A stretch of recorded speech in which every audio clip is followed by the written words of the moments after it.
Sejarah kopi dari komoditas Yaman sampai Cup of Java. Sejarah kopi tidak terlepas dari orang-orang Arab Yaman kala itu, di mana mereka membawa biji kopi dari dataran Afrika menuju tempat mereka. Di tempat mereka, kopi dikelola menjadi sebuah minuman populer sampai ke seluruh dunia hingga saat ini. Lantas bagaimana kopi bisa sampai di Indonesia hingga menembus Pulau Java atau Jawa? Sejarah kopi dari dataran Afrika ke Yaman sampai dataran Asia. Bermula dari dataran Afrika, tepatnya wilayah negara Ethiopia dan Eritrea, tepatnya di sebuah kota yang dinamakan Abisini kala itu, kopi tumbuh dan berasal. Meski kota tersebut adalah tempat asal muasal kopi, namun tidak diketahui secara pasti bagaimana orang-orang di kota tersebut memanfaatkan tumbuhan kopi. Dari kota tersebut, orang-orang Arab mengangkut tanaman kopi ke Yaman, kemudian membudidayakan serta membuatnya menjadi komoditas komersial. Diperkirakan budidaya tanaman kopi di Yaman bermula sekitar tahun 575 Masehi. Kala itu, bagi orang-orang Arab, kopi merupakan minuman yang spesial. Mereka bahkan berusaha memonopoli kopi dengan menjualnya dalam keadaan sudah diolah sehingga tidak bisa dibudidayakan lagi di tempat lain. Pelabuhan Mocha di Yaman merupakan satu-satunya tempat mereka menjual kopi menuju Eropa. Perdagangan kopi yang eksklusif tersebut menyulitkan orang-orang Eropa turut mengambil peran mengembangkan tanaman kopi. Selain karena sulitnya mengambil bibit kopi yang bisa dibudidayakan, sepertinya tanah dan iklim Eropa kurang cocok menjadi tempat kopi untuk hidup. Usaha memonopoli kepemilikan kopi oleh orang-orang Arab sepertinya tidak bisa berjalan selamanya. Sekitar tahun 1616, orang-orang Belanda melalui pelabuhan Mocha berhasil membawa tanaman kopi menuju Holland, Belanda. Dari situ mereka mencoba membudidayakan tanaman kopi di Sri Lanka. Tak diketahui pasti bagaimana perkembangan budidaya kopi di Sri Lanka tersebut. Selain di Sri Lanka, orang-orang Eropa juga sempat mencoba membudidayakan tanaman kopi di Prancis. Namun hasilnya tidak sesuai harapan. Di Prancis, kopi tidak bisa tumbuh dan usaha mereka gagal total. Karena orang-orang Eropa mengetahui kopi tak bisa tumbuh di tempat mereka, maka jalan satu-satunya adalah membudidayakan tanaman tersebut di tempat lain. Salah satunya dengan membawanya ke dataran Asia, termasuk di Indonesia. Pada tahun 1695, seorang peziarah dari India yang berziarah ke Mekah dan Madinah juga berhasil membawa tanaman kopi keluar dari Arab. Peziarah yang diketahui bernama Baba Budan ini membawa tanaman kopi ke Chikmagalur, India bagian selatan dan membudidayakannya di sana. Dari sini kopi tersebar di Asia Selatan. Di Asia Tenggara, tanaman kopi menyebar karena orang-orang Belanda membawa tanaman kopi untuk dibudidayakan di negara jajahannya, yaitu Indonesia. Kopi ini berasal dari Yaman, kemudian singgah di Malabar, India, kemudian dibawa ke Indonesia, tepatnya di Pulau Jawa. Kopi dibudidayakan di Indonesia bermula sekitar tahun 1969 dan berhasil dengan pesat. Kopi dari Indonesia akhirnya berhasil menggeser kepopuleran kopi dari Arab. Jiwa dagang orang Belanda akhirnya mendapatkan ruangnya. Mereka berhasil menjadi pengekspor kopi terbesar di dunia kala itu. Di sini pula lah kopi dikenal dengan nama Cup of Java atau minuman dari Jawa.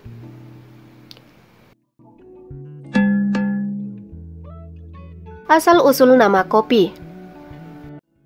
Karena orang Arab sebagai pembudidaya pertama tanaman kopi, berbagai sumber menyebutkan nama kopi berasal dari bahasa Arab, yaitu kohwa. Orang Arab memaknai kohwa ini bukan sebagai nama tanaman kopi, tapi nama dari minuman yang sudah dihidangkan dari biji kopi yang disiram dengan air panas. Arti kohwa sendiri dari segi bahasa berarti kuat, jika diterjemahkan dalam bahasa Indonesia. Hal ini dikarenakan kopi mempunyai khasiat untuk menambah kebugaran di malam hari, sehingga mereka yang meminumnya bisa kuat begadang. Muslim di Arab banyak menggunakan kopi sebagai pembantu mereka beribadah dan belajar ketika malam hari. Istilah kohwa ini kemudian diadaptasi di negara lainnya sesuai logat masing-masing. Di Turki, kohwa disebut sebagai kahve, di Belanda kopi, di Prancis cafe, di Italia cafe, di Inggris coffee, di Cina cafe, di Jepang kehi, dan di Melayu disebut kawa. Sampai di Indonesia yang merupakan jajahan Belanda kala itu akhirnya sedikit mengadaptasi dari bahasa Belanda, dari kopi menjadi kopi. Pada akhirnya semua penamaan kopi di berbagai bahasa dan negara hampir semuanya merujuk pada istilah Arab yaitu kohwa. Ini adalah pendapat yang paling kuat. Sebenarnya masih ada pendapat lainnya, namun tak sekuat pendapat yang disebutkan di atas.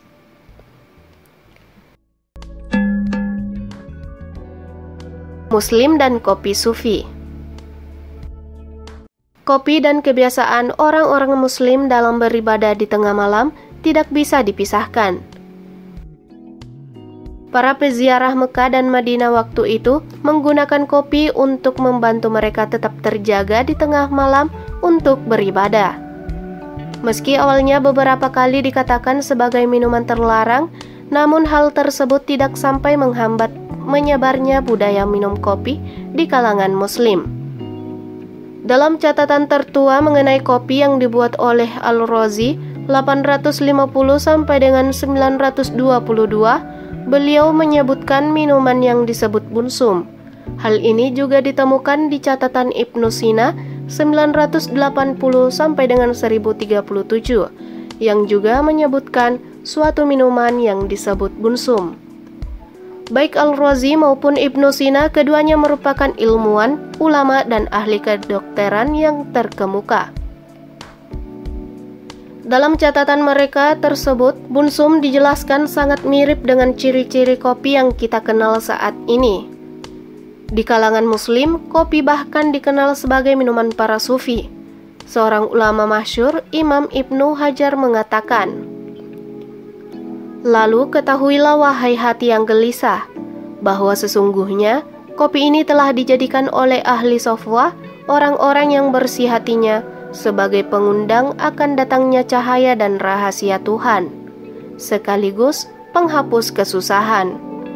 Meski para ulama berbeda pendapat akan kehalalannya, namun hasilnya yang diutamakan oleh Ibnu Hajar dalam kitab Syarhul Ubab. Setelah penjelasan bahwa asal-usul kopi di awal abad ke-10 Hijriah memandang dari kaidah bagi perantara menjadi hukum tujuannya, maka jika kopi ini dimasak untuk kebaikan maka mendapat kebaikannya, begitu juga sebaliknya. Maka fahamilah asalnya. Pernyataan Ibnu Hajar ini menegaskan bahwa kopi digunakan oleh ahlu sofwa, komunitas sufi, sebagai pembantu mereka dalam menjalani aktivitas batiniah mereka atau sebagai penenang dan penerang hati. Beliau juga menunjukkan bahwa hukum minum kopi adalah sunnah, selama dimasak untuk tujuan kebaikan berdasarkan kaidah, bagi perantara menjadi hukum tujuannya. Sejarah kopi di Indonesia. Sudah disebut bahwa tanaman kopi bisa sampai di Indonesia karena dibawa oleh orang-orang Belanda. Tempat budidaya tanaman kopi di Indonesia yang pertama terletak di Kedawung, sebuah perkebunan yang terletak dekat Batavia. Usaha ini tidak serta-merta berhasil. Budidaya pertama ini digagalkan oleh bencana alam, yaitu gempa dan banjir.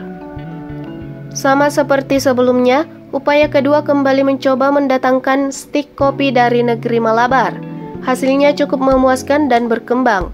Hingga pada tahun 1706, sampel kopi yang dihasilkan dari upaya kedua ini dibawa ke kebun raya Amsterdam, Belanda untuk diteliti.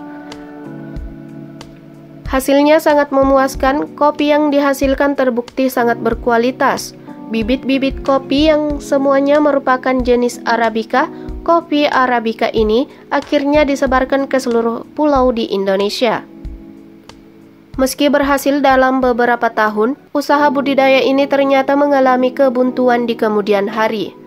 Hampir seluruh budidaya kopi di Indonesia, utamanya di dataran rendah, mengalami penyakit karat daun atau disebut Hemilaya Vastatrix atau HV. Musibah ini akhirnya membuat Belanda memutuskan untuk mengganti jenis kopi yang dibudidaya, sehingga mereka mendatangkan jenis kopi Liberica, namun hasilnya pun sama. Jenis ini pun tak tahan dari penyakit karat daun. Yang terakhir, Belanda kemudian mendatangkan jenis lain, yaitu kopi Robusta, yang pada akhirnya mampu bertahan dari penyakit. Bermula dari situlah budidaya kopi bisa bertahan lama, termasuk di dataran rendah sekalipun. Kopi akhirnya menjadi komoditas yang besar di Indonesia, sehingga banyak menguntungkan Belanda yang ketika itu menjajah. Hingga pada tahun 1945, semua budidaya Belanda dinasionalisasi oleh Indonesia karena sudah merdeka. Hingga kini, kopi menjadi minuman favorit hampir semua kalangan, baik yang muda sampai yang tua. Kopi menjadi minuman pelengkap ketika sendiri maupun ketika berdiskusi. Tanpa kopi, perkumpulan terasa sangat hambar dan terasa ada yang kurang. Dan memang, kopi sudah bisa dikatakan sebagai minuman pemersatu. Kehangatannya mampu mempertemukan pendapat yang berbeda di meja kopi. Rasanya yang meski mengandung kepahitan, dapat menjadikan suasana pertemuan menjadi manis dan terasa harmoni. Pun dikala sendiri, kopi adalah teman yang paling peduli. Rasa sepi tidak menghalangi kopi untuk tetap menghangatkan.